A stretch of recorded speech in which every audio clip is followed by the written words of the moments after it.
আসসালামু আলাইকুম। সবাই কেমন আছেন? আলহামদুলিল্লাহ, আশা করি সবাই ভালো আছেন। আপনাদের দোয়ায় আমিও ভালো আছি। সো একটা বিষয় শেয়ার করার জন্য, যারা নতুন আসবেন সৌদি আরবে তাদের জন্য কথাটা, যারা আসতে যাচ্ছেন রিসেন্টলি সৌদি আরবে, তারা অবশ্যই শার্ট প্যান্ট না আনেন, কোনো সমস্যা নাই, কিন্তু শীতের কাপড় লাজিম আপনার কানটুপি, মাফলাট এগুলো আপনার আনাই লাগবে। সৌদি আরবে আপনার ভরপুর বৃষ্টি হচ্ছে, সাথে বাতাস, এটার জন্য অসংখ্য পরিমাণ ঠান্ডা সৌদি আরবে।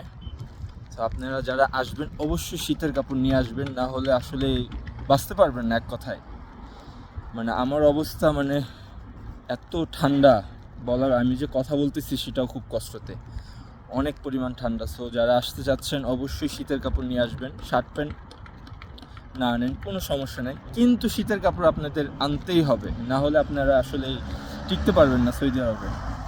সো সবাই ভালো থাকবেন। আসসালামু আলাইকুম।